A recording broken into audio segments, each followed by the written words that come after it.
Well, for more on this, we're joined by James Ward in Melbourne, Australia. He's the Automotive Editor and Content Director at drive.com.au. Really good to have you back with us, James. We're seeing a 50% spike in European EV sales, and clearly rising oil prices are helping to drive this shift. Is this a permanent change in consumer psychology, do you think, or just a panic reaction to the high pump prices?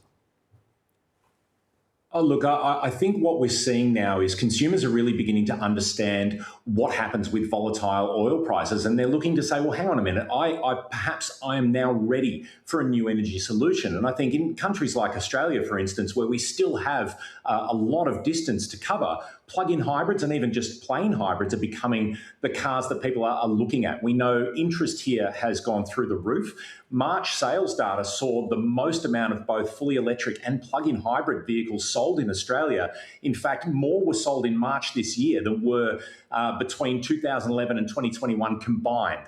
So I think now consumers are beginning to really kind of see, well, this now makes sense for me. James, I mentioned that Chinese automakers are rapidly gaining ground in Europe, especially in hybrids. How big of a threat is this to traditional European car makers? This is a significant threat. We're seeing this in Australia as well. Of the top 10 brands, 3 are Chinese makes. We're seeing, obviously, BYD on the rise. GWM Haval is also moving up the charts, as is Chery.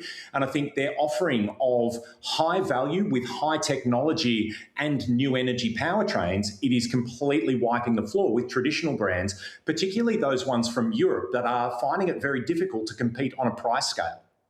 Now, on pricing, Chinese brands seem to have an edge, even with the tariffs imposed by the EU and the US. Can European manufacturers like VW and Renault realistically compete without eroding their margins? I think what we're seeing is the joint ventures. You mentioned in the introduction, you've got brands that are looking to see, can they work together to be able to take some of the fast-moving technology that's coming out of China and work with a traditional audience and customer base that they have in Europe.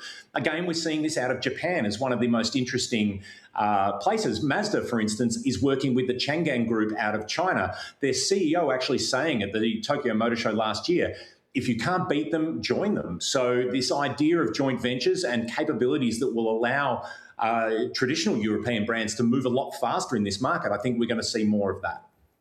Yes, and that concept certainly is being seen in India, where Japanese firms are doubling down on partnerships. Why are they succeeding there while others like Tesla and BYD are still struggling to scale?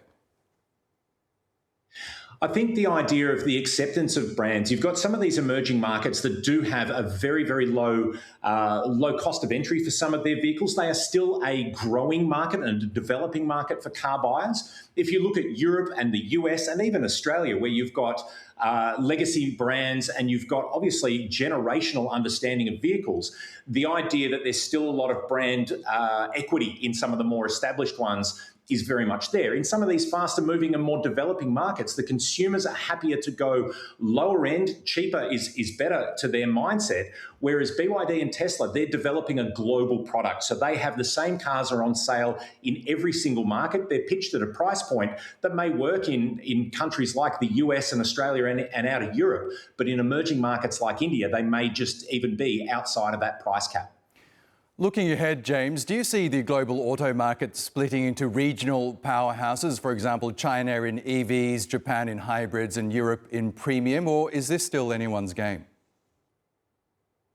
I see China taking a huge step in all of this, and irrespective of driveline and irrespective of powertrain, China is the fastest moving. We've never seen this. Basically, they are moving at a scale and a speed that we've never seen before.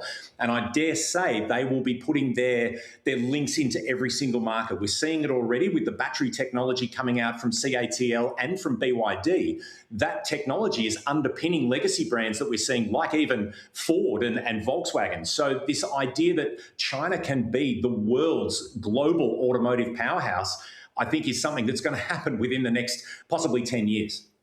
Yes, fascinating stuff. James Ward, great to have you on as always. Thank you.